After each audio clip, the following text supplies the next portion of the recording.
Bom dia, começamos a nossa terceira aula de filosofia e nessa terceira aula a gente vai falar sobre Aristóteles, os filósofos cínicos, em especial Diógenes, e por último vamos falar de um filósofo da Idade Média, São Tomás de Aquino.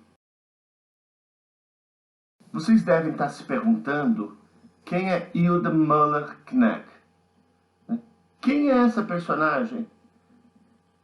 Como é que uma pessoa aparece atrás do espelho? Como é que a Sofia consegue colocar a mão dentro do espelho? Será que a pessoa que aparece atrás do espelho é a Hilda Müller-Knech? A gente tem um monte de dúvidas. Pessoas, mas isso é um livro de filosofia, então as coisas devem ter um significado. Você já conseguiu explicar essas coisas? Outra pergunta que vocês devem estar se fazendo é por que a foto da Hilde aparece na mesa do Major? Qual é a relação entre uma coisa e a outra? Em seguida, Alberto apresenta para Sofia um novo filósofo grego, Aristóteles. Ele tenta explicar o pensamento de Aristóteles usando a metáfora de que dentro de uma pedra já encontra a essência da escultura que o artista vai fazer depois. O que o Aristóteles traz com a sua filosofia, e é importante a gente pensar isso, é que as coisas são identificadas a partir de uma essência. Você deve procurar qual é a essência da coisa, por trás das aparências. Pensa só, o que torna uma cadeira cadeira? Qual é a essência do ser cadeira? O que te torna uma pessoa? Ainda nessa linha de raciocínio, Alberto vai discutindo que, para o Aristóteles, ele dividia os seres em seres minerais, como as pedras, os vegetais, como as plantas, os animais, como o gato, o cachorro, e, por fim, o ser humano. E qual era a essência do ser humano para Aristóteles? O que nos torna especial? O que nos torna realmente humano?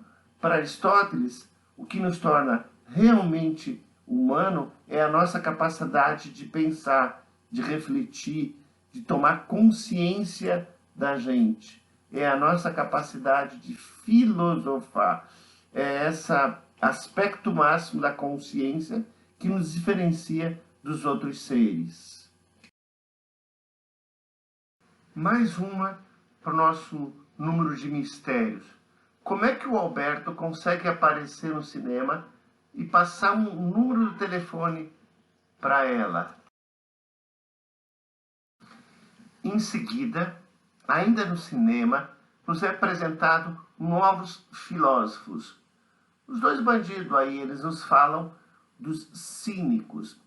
Cínicos eram filósofos que eles achavam que nada material, nenhum bem material tinha valor. Para os cínicos, apenas a busca da felicidade tinha algum significado.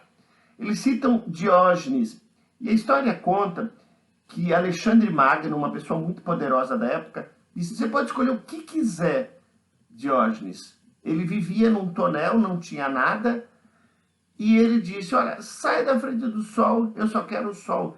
Eu estou procurando a felicidade, eu não vou encontrar nada nos bens materiais que você pode me oferecer.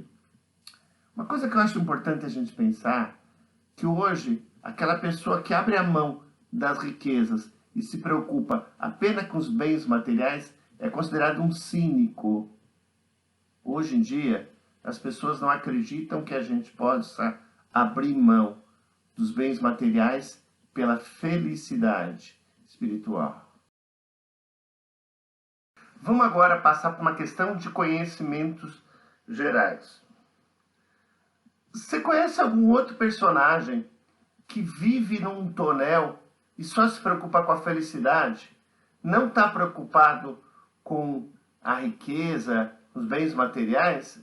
Pois é, sem dúvida, o Chaves foi inspirado nessa figura filosófica do Diógenes. Ele é claramente um personagem desapegado dos bens materiais, até por não os ter, e se preocupa com a busca da felicidade. Pois é, pois é, pois é. Ainda pensando sobre os mistérios da história de Sofia, eu lembro que na primeira parte do vídeo, no primeiro vídeo, quando ela está indo para essa cabana, no caminho ela vê os três mosqueteiros, personagem de Alexandre Dumas. Aqui nessa história, ela vê uma menina com roupa vermelha, claramente o Chapeuzinho Vermelho. Que mensagem o autor, o Gardner, está passando para a gente? O que está acontecendo na história da Sofia? Você viu que a Jorum não consegue ver a Chapeuzinho Vermelho. O que está acontecendo? Mais mistérios. O que esses postais têm a ver com a história? Aí diz que a Hilde um dia vai conhecer a Sofia. O que é isso? E o que o Major tem a ver com o Alberto? Que história é aquele cachorro? Mistério.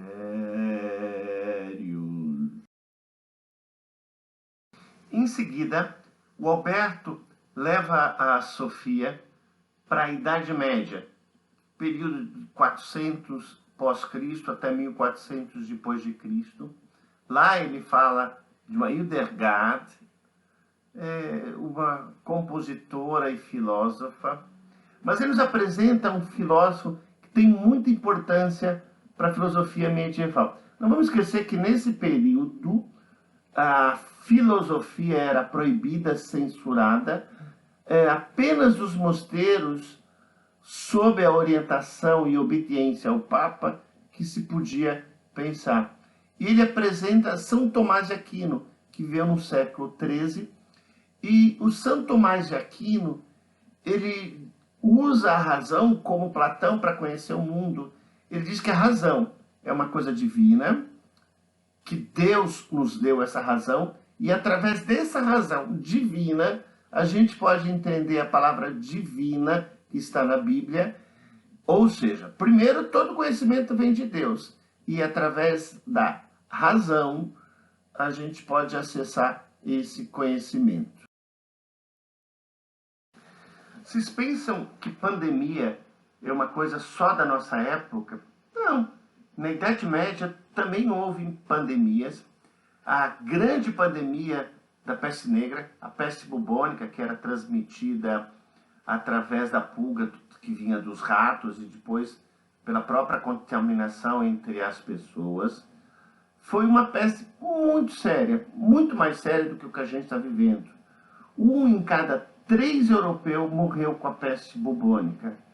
A gente está vivendo uma peste agora, e isso pode causar grandes mudanças. Na Idade Média, a peste produziu grandes mudanças na compreensão do mundo. Vamos entender isso.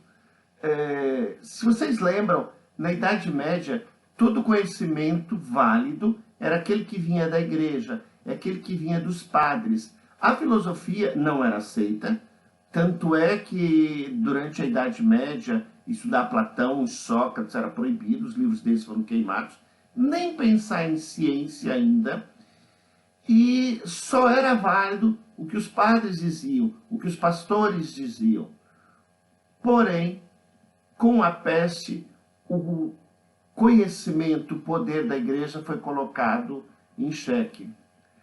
Porque os padres chegavam nas vilas que estavam empestadas e abençoavam. Eu abençoo essa vila e evitarei que ela tenha peste. Rezava, rezava, rezava, não adiantava nada e o povo morria. Porém, quando os pensadores, higienistas, cientistas começaram a dizer tem que enterrar os mortos, tem que matar os ratos, esse outro conhecimento começou a ter valor. Ou seja, as pestes ajudar as pessoas a colocar a igreja para cuidar do sagrado, do divino, enquanto essas questões mundanas, como doenças, passaram a ser responsabilidades tratadas pela ciência. Então começa a se questionar, a partir de uma coisa tão terrível como a peste, um saber antigo, e se abre para um novo saber. Isso é mais atual do que a gente pode imaginar. Ainda hoje tem pessoas que acham, por exemplo, que a Terra é plana, como na Idade Média. Tem pessoas que ainda acham que não precisa seguir as orientações médicas para tratar a pandemia.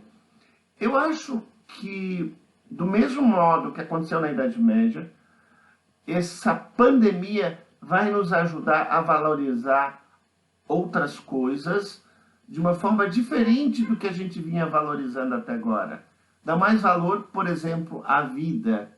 Não por acaso a gente está vendo nos Estados Unidos agora grandes movimentos contra o racismo, contra a morte de negros. Parece que essa pandemia está nos ensinando a valorizar a vida. E quem sabe, num futuro próximo, um pouco mais perto do que os cínicos diziam, a gente para de pensar tanto na economia e começa a pensar no que é realmente importante, a felicidade da vida das pessoas, a saúde. Bora pensar nisso?